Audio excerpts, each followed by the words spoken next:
Thank you for that warm introduction. Good afternoon, everybody. Buenas tardes. I'm joining you from my office in Portland, Oregon, a community that rests on the traditional lands of the bands of the Chinook, Multnomah, Clackamas, Tualatin, Molalla, Kalapuya, Wasco, Cowlitz, and Cathlamet tribes. And for millennia, the Kumeyaay people have nourished and protected the land in which many of you are tuning in from across the San Diego County region. Thank you to Superintendent Gothel.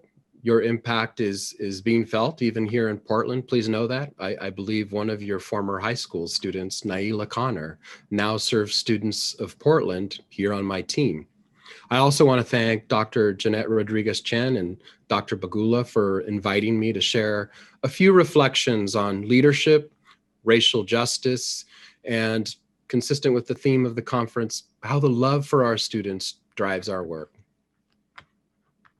Yesterday, in the shadow of social unrest, an economic crisis, and the threat of white supremacy across our country, we witnessed a powerful moment in our history, the transition of power. And with that, the first Black woman vice president, Kamala Harris, who will be joined by the most diverse cabinet in the history of the United States, including the first Native American Secretary of the Interior, Deb Haaland.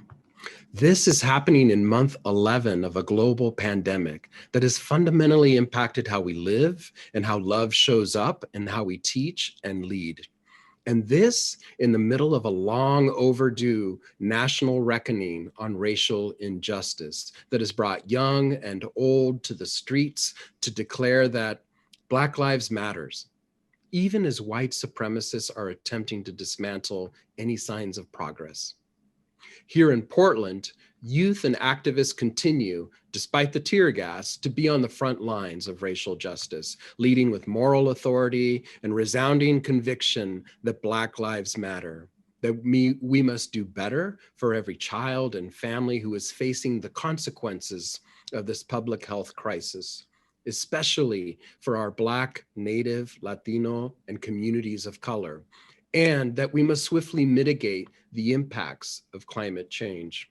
In other words, our students are in a movement to lead change and improve the world. And so, how does this connect to public education, to our work, to the vocation we have chosen? How do we demonstrate our values and action as anti-racist school and district leaders? How do we bring a unifying message of love and action to our students through a transformative racial equity agenda, one aimed at positively impacting students we historically failed to serve? How might we live into the words of civil rights icon Fannie Lou Hamer, whose words and actions remind us to never forget where we came from and always praise the bridges that carried us over? How in this moment of racial reckoning do we take in this movement and galvanize a community around a shared purpose of racial equity and social justice?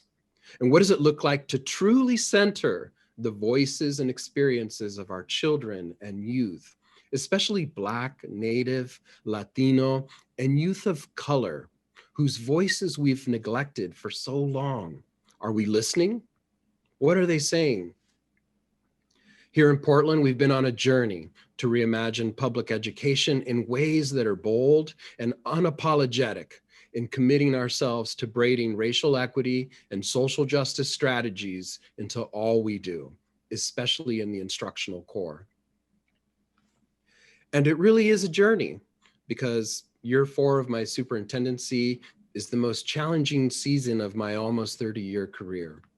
I want to share with you some personal reflections on what this work has meant to me, and a reflection on what you as educational leaders on your own journeys can do to center the lived experience of our students, especially our students of color. I believe my experiences and my own journey inform my leadership practices, and hopefully my sharing provokes some self-reflective thoughts about your own work.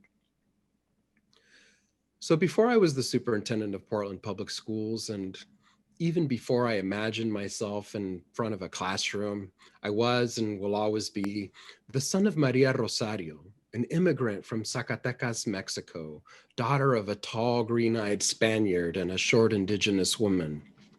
My mom, she spent a lifetime supporting single-handedly my brothers and sister and me so we could have the opportunity to experience success in this country as a seamstress and daycare provider, working double shifts for meager pay. Success was less about what we possessed and more about owning a work ethic, a thirst for learning, and an appetite for excellence. The building blocks, she believed, required to find meaning and purpose. My schooling began in the Bay Area as a Spanish-speaking boy. What I remember is that my daily classroom experience was met with cultural affirmation. I felt seen by my teachers. I saw myself reflected in the daily lessons and the stories we shared. Pride, orgullo in our culture was reflected in our school's celebrations. I had the benefit of learning from teachers who looked like me, who never doubted my potential and demonstrated their love by encouraging me to be curious and to explore. I started to develop a deep appreciation for who I was and my story. Between school and church, between ballet folklorico practices and bautismos, existed the fibers that made up a strong community fabric. With Spanish-speaking staff in my school, my mom felt comfortable being actively involved. What I can appreciate now is how our school principal modeled a positive, welcoming school culture, one with high expectations and one that celebrated cultural pride, all important ingredients of a nurturing learning environment for children to excel and find joy in their school experience. I understand now how important these early years were to how my vision for public education came into focus as an adult. As years went by and circumstances at home changed, my feelings of joy became more distant and sometimes felt gone. Due to what can only be described as traumatic home life, we moved a lot. It was in all of this moving up and down California where I began to feel differently about school. It was difficult to observe the stark contrast between the string of schools I attended. The feelings of joy, they often felt harder to come by. While attending a school in the Central Valley, I was one of two students of color. Teachers didn't appear to see my potential. The looks that were cast my way conveyed that I was someone that was going to require work and extra attention, that they didn't really want to be bothered by a boy who looked like trouble. I no longer felt my teachers could see my potential. Instead, they only saw what I was not able to do. I think this is sometimes referred to as the soft bigotry of low expectations. As a 10-year-old, I didn't realize what the Confederate flag on the teacher's belt buckle meant, but I know I felt lonely and I was made to feel that I didn't belong. This was painful because school meant so much to me previously in my childhood, and the pain of losing so much joy in learning was devastating. But then my school's demographics dramatically shifted overnight. One morning on the playground, we watched 3 busloads of Cambodian, Laotian, and Vietnamese students arrive. I think that was the first smile on my face in years because I understood even then that this almost all-white school would be forced to think differently about how they taught children like me. At yet another new school, I found myself in a rough junior high in the Inland Empire. On my first day, there in the cafeteria as I ate my free lunch, there ensued the largest, most brutal group fight I'd ever seen. My mother saw how difficult that violent environment was, and she encouraged me to stay focused and advocate for myself. I grew into student leadership positions. I found music and athletics and generally excelled in school. In part, it was all an attempt to escape a volatile home life. With the help of my mom, who was always there with a bite to eat and support, especially on the long nights spent studying, writing papers, practicing my violin, or coming home late from various part-time jobs, Continuing my education seemed like the clear path forward. My mother, critical mentors, and a few relentless teachers were among the circle of important adults who held high expectations for me and who kept me on a productive path. I went on to audition my way into the School of Arts at UCLA, where as a music education major, I began working with kids in South LA, and my calling became clear. I'm proud of my career choice because education has the power to help students like me transcend their circumstances. I had the opportunity of building a close to 30-year career working and serving students of color, Latino immigrant youth in Oakland's Fruitvale neighborhood, English language learners in the heart of San Francisco's Mission District, African American and Afro-Latino children in Boston's Dorchester neighborhood.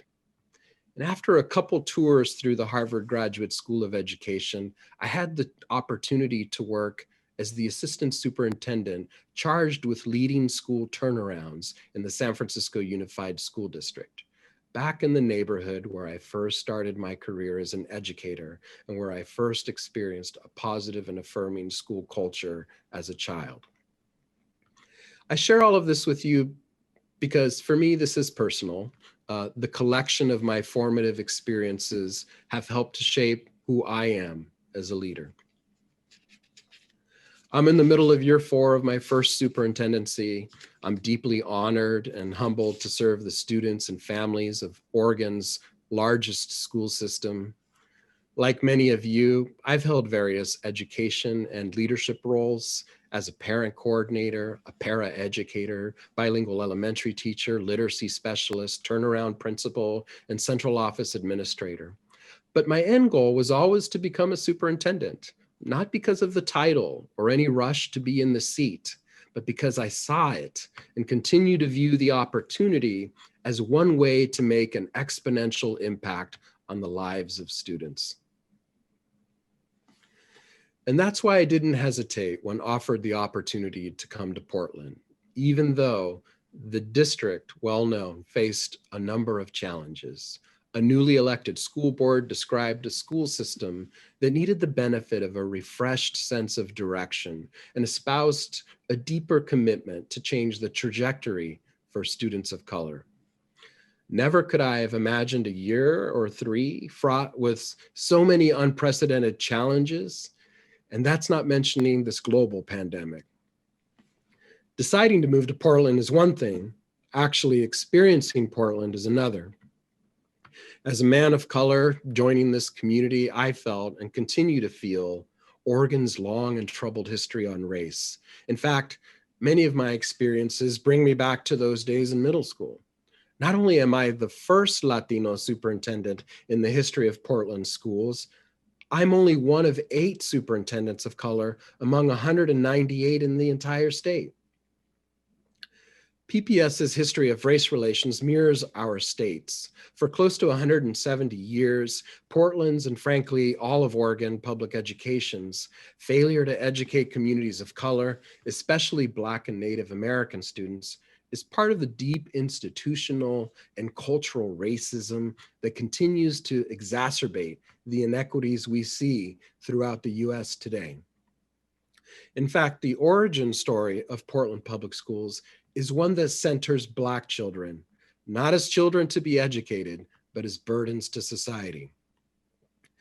Segregation has long roots in Portland. The first and only official recorded case of segregation of Black children in PPS took place 6 years before Oregon's state constitution was established. This is the same state constitution that banned Black people from entering, residing, or acquiring property.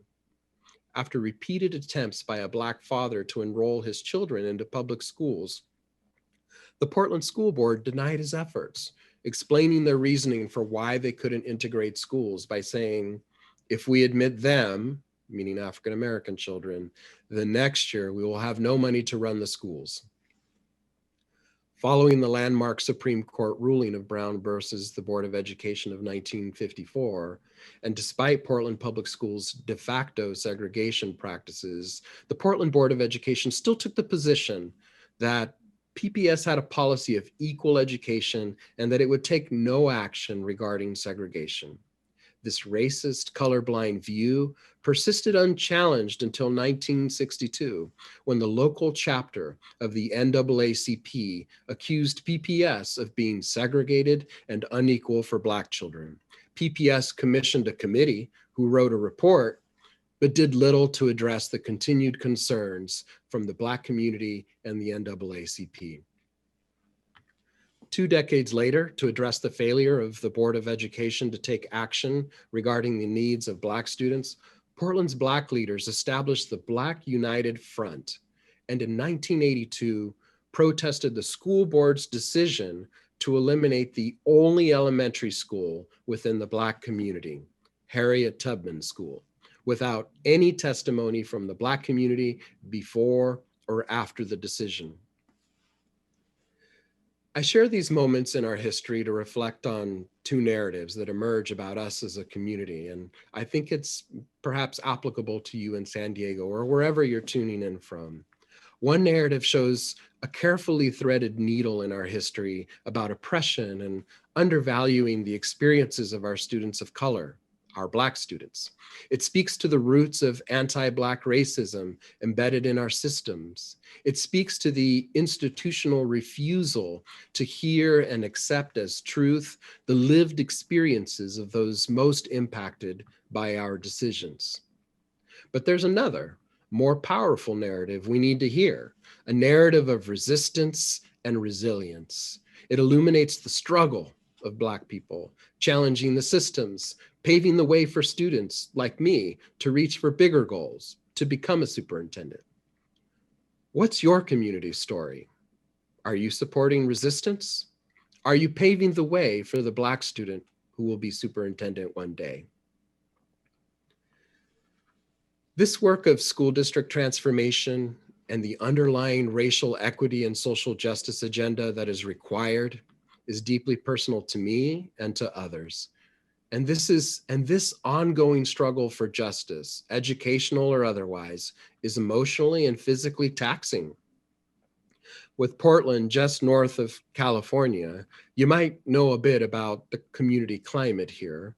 Portland is known for loving process and transparency, for deep involvement in school decision-making by parents who tend to all send their children to public schools, no matter their socioeconomic status. Portland is generally considered to be a progressive city. So when I arrived here, I was met with all of these things. Extremely engaged parents, a good thing, a great thing, in fact, but also with a paternalistic flip side that whispers, we're going to tell you what to do, and you're just going to do it. I was met with skepticism by many in the community, distrust even. I had to wonder, if I were a white man, would I be questioned as much? I was also told by more than a few stakeholders and even colleagues not to bring California to Portland. That felt like an extremely loaded demand with overtones of xenophobia and anti-immigration and racism, all much more serious than typical parochialism or state pride. In an atmosphere of mistrust and skepticism, I was keenly aware of the community readiness to pounce on any missteps, while I also had to contend with my own internal expectation for perfection. This created a sense that I only had one shot and risked being typecast. It also challenged my aspirations of creating a district culture, one of learning and adaptation. So as new superintendent, along with our school board, we commissioned a year-long community process to critically examine our public education system. We braided the voices of students, families, community leaders, philanthropists, civic leaders, district staff, teachers and administrators, employers and labor leaders to answer the most essential question: what do we want that is radically possible for all of our students? And how will we as a school system and community get them there? Our community's voice, which garnered 16,000 data points, came together to create our district's North Star, our reimagination of the future, so that our students can lead change and improve the world. That vision A picture of what we want for our students includes a graduate portrait, a clear and ambitious description focused on student outcomes, including what they will know, who they will be, and what they will be able to do by the time they graduate. It includes a set of educator essentials, the knowledge, skills, mindsets, and dispositions needed from adults to support our students in attaining the elements of the graduate portrait. In addition to a set of core values, it includes 11 educational system shifts, changes that the district must prioritize and operationalize, creating the conditions required to reach our audacious vision. Ultimately, this vision will prepare PPS graduates for a rapidly changing world, including for careers that have not yet been invented, and equip them to become skilled and practiced agents of change. I'd like to introduce you to Zemzem and Rudy, two PPS students who not only are aspiring to lead change, they're actually doing it. They can give you a sense, in their words, of what our vision is for the Portland Public Schools.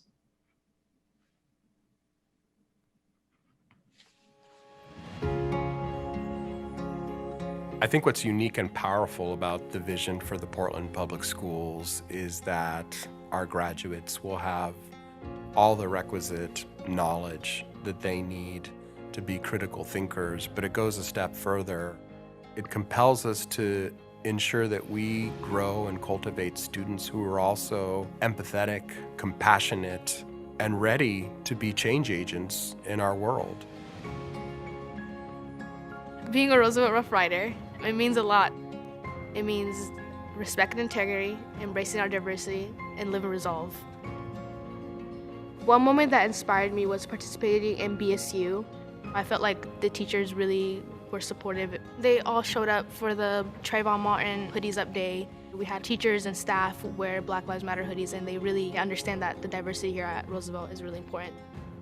It was like my heart was beating 100 times per mile. I never really had people be there and support me like that.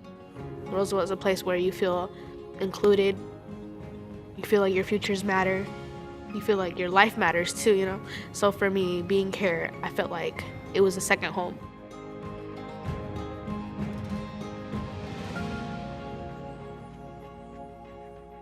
As I look forward to high school, I imagine myself as a person who's really excited to be in his new school, loves just goofing around with his friends, but is also a serious person during class.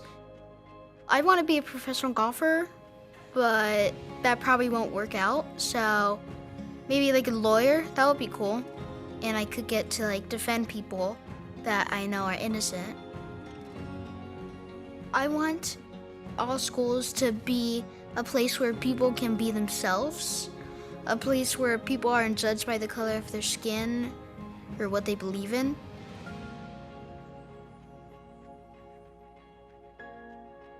We want a teaching and learning environment that inspires our students.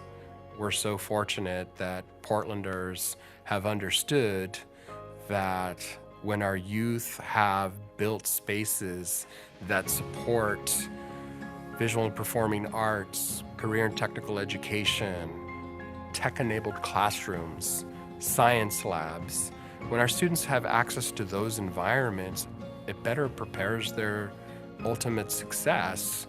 And if we're true to our vision that our graduates are prepared to lead change and improve our world, then why wouldn't we all support the youth being as informed and well-rounded as possible as a result of their time in our schools?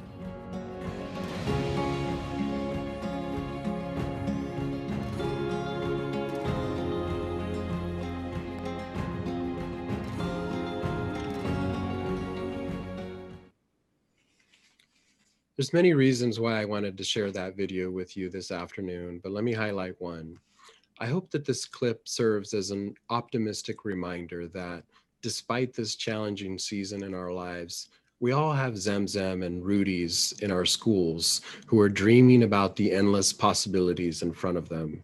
And it's our duty especially as Black educators and educators of color, to create the conditions so that our students can experience the power and joy of learning and the moments where they become a more excellent and brilliant version of themselves. The question in front of us as educators is, can we harness our collective energy to design a future for public education that centers the experiences, hopes, and joys of our Black, Native, and students of color? Or to channel the great wisdom of the late Toni Morrison, what's the world for you if you can't make it up the way you want it? We're just getting started in Portland. We are pleased with today's release of graduation rates, where our students continue to show accelerated growth year over year, especially our Black students. But we know there's still much work to do, still too many other indicators where our students of color lag behind. And we're making progress, we're narrowing gaps. And if I would implore you to take anything away from my experience in Portland so far, is that I did not let the doubting and skepticism slow us down. I surrounded myself with a great team.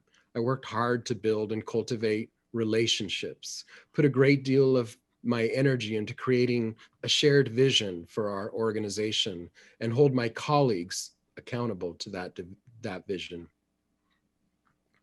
Upon completion of our vision, a group of my cabinet members and I traveled to one of Harvard's summer institutes, along with other districts, to begin taking the next step in developing our multi-year strategic plan in earnest.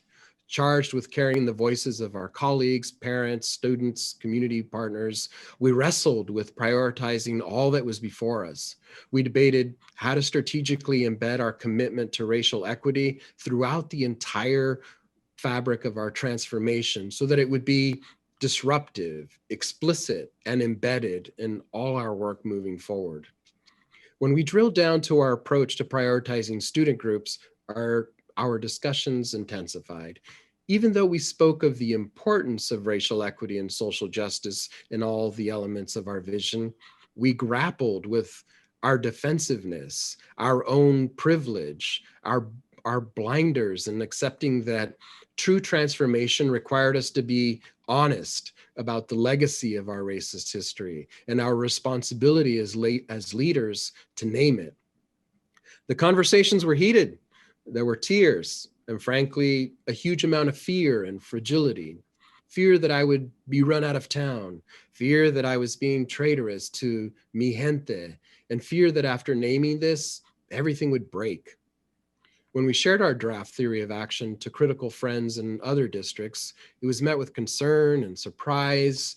We were so out there on race. But after the shock wore off, we got slow nods that gave rise to encouragement and demonstrations of courage, even in those other districts' later versions of their own theories of action. When we returned to Portland, some of the biggest pushback came from within. Members of my cabinet struggled to see themselves or the students they joined education to serve. This was especially true of my Latino colleagues, who as a community struggled with our own anti-Blackness. I would hear, how are we focusing on Black and Native when Latino students make up the largest demographic in the district? What about the English language learners? These questions, while justified, expose the discomfort, the scarcity mindset, and the learning gaps that all of us, even as people of color, possess. You may find yourself in a similar situation. You can often read district mission statements claiming to be committed to serve all students. But are you prepared to make this kind of an explicit commitment? At PPS, our theory of action is targeted both by targeted universalism and the rugged honesty about Black and Native student experience at PPS. It disrupts the cultural racism that provides nasty narratives about the threat of Black students and the invisibility of Native students. We're confronting a systemic hesitancy to be explicit, targeted, and resolute in prioritizing Black and Native students. And under my leadership at PPS, I wanted to move through this hesitancy because I knew it would give rise to conditions that could lead to success and joy of learning for every student, because we wouldn't allow for dark corners that gave space for racism. Months later, as I hear district leaders, teachers, principals, and parents embracing now the words of our theory of action, I'm optimistic that the struggle we went through to arrive at this theory of action was worth it. We've shifted a giant tectonic plate in passive Portland.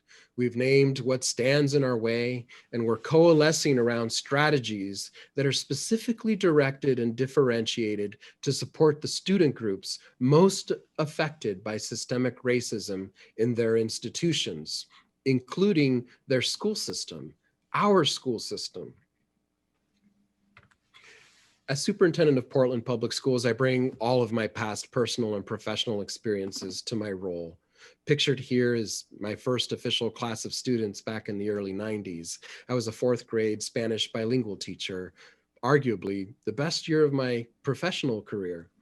These experiences remind me to keep students at the center, especially our Black and Native American students, and bring them into the decision-making table, and together build a district of which we can all be proud. I often reflect about the ways in which we are including and elevating student voice. I wonder how our social, emotional, and school climate efforts center what students say they need to feel a sense of belonging. As we reckon with the dark shadow of white supremacy in our culture, how do our schools serve as citadels of safety, joy, and learning for every kid? What do our buildings say to students who walk the halls of buildings named after Ku Klux Klan sympathizers or depict your people as savages? Are our curricular and programmatic efforts being designed to be relevant, student-focused, and live up to the needs of students today? Or are we leading with a stagnant old paradigm that makes our classrooms feel sometimes irrelevant? At Portland Public Schools, we're doing our part to shape a cohesive response to these types of questions. It hasn't always been perfect, and I'll be the first one to acknowledge we haven't always gotten it right. But bringing students to the table, listening truthfully and authentically, and sharing power in school transformation, it really works. I'd like to share with you a few examples of our efforts, and I encourage you to ponder them from where you sit in your school system. Are we disrupting the institutional and cultural racism embedded in our system by listening to our students? If we respond to our pervasive educational challenges by developing race-neutral plans, another form of racism without listening to BIPOC students, which is a form of white supremacy, then we will only deepen the divides that limit students of color. Next week, the PPS School Board will consider the renaming of Woodrow Wilson High School.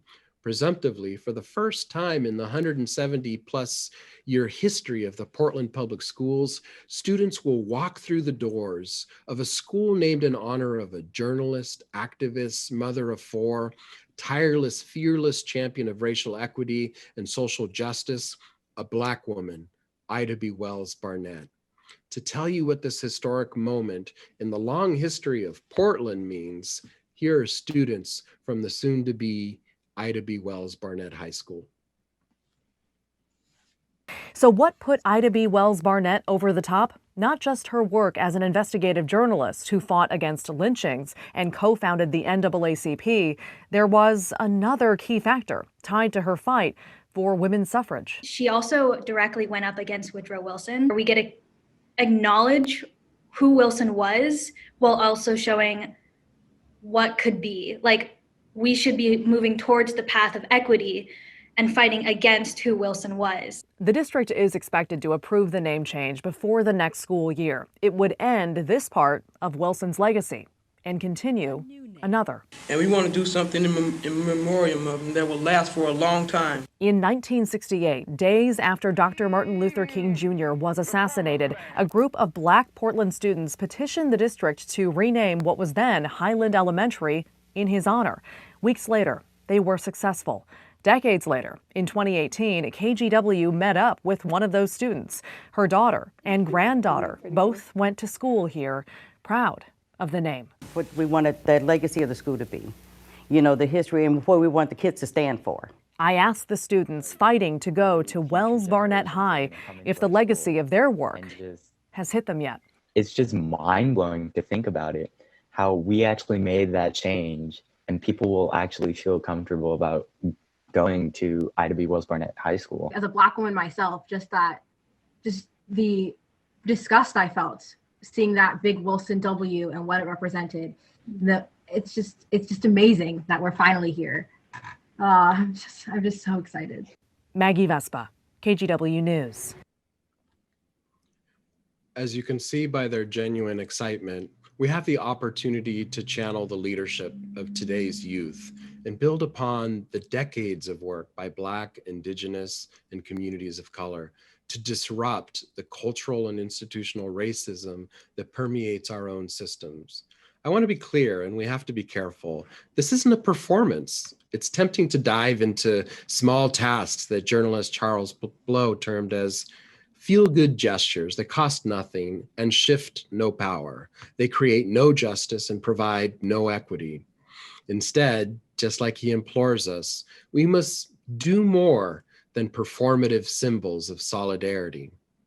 It is in this spirit that our school renaming process throughout the district centers the voices and experiences of our students, especially our students of color. This collective and unifying effort around school names, I believe, helps realize a positive student experience. It's a process that aligns with our community's values, commitment, and racial equity agenda. And that's really important in ensuring that our renaming spaces is not just a hollow action, untethered to an improved and affirming student experience in those spaces. We believe that students should have equitable access to enriched opportunities in school and that our places and spaces should ensure that all students belong. That's why earlier this year, after reviewing the request from one of our high school's Indigenous Peoples Student Union, I decided that 2 murals reinforcing a racist cultural narrative and negatively impacting the learning experiences of Native American students will be removed. Similar to the renaming of Wilson High School, the potential unintended consequence of this decision could create a false expectation that removal is enough to prompt a positive and affirming experience for Native American students. As such, our decision to remove the murals will be accompanied by positive interventions that intentionally provide accurate and affirming curriculum, culturally responsive instruction, and exposure to art. As you can imagine, many adults and alumni from both schools question the wisdom of being guided by these students. I've received many emails from white alumni warning me not to erase their history in service of students today. And nothing reassures me more that we're on the right path because we're living into our theory of action, centering our decision-making on the experiences of Black and Native students not only removes barriers for our BIPOC students, but it makes our system stronger.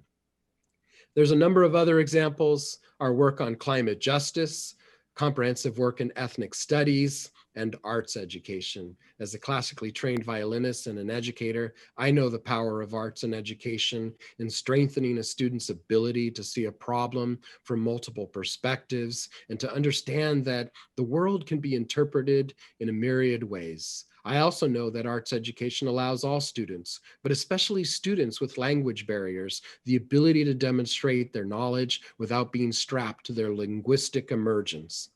PPS is on a quest to execute on a 5-year vision for arts education, with the main cornerstone tied to racial equity and access for every one of our students.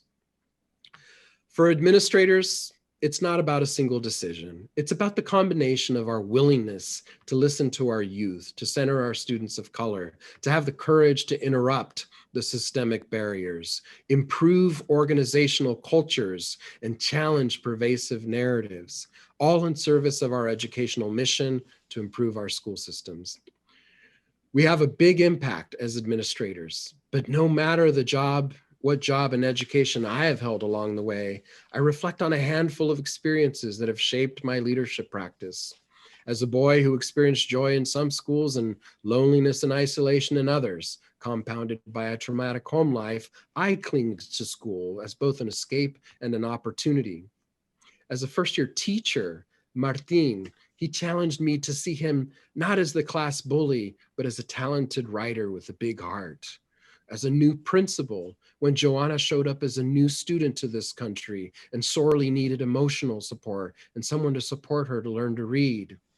And as a principal supervisor, feeling confident enough to provide encouragement and support to a new principal to ensure he was successful in addressing discord in his newly assigned school community.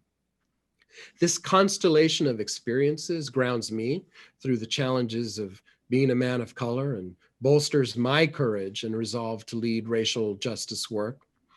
That every day in the privileged role that I hold, that I act with urgency and bold action to ensure every child finds his or her passion, has the benefit of high expectations, thrives, and is prepared to lead in this complex world. Thank you for your time and consideration. Please know I support you and am cheering for your success. The steps you take towards racial justice and equity are truly love in action, and they're bound to our successes in Portland because we are, in fact, part of an interconnected confluence of humanity engaged in a collective quest for a more socially just world. Thank you.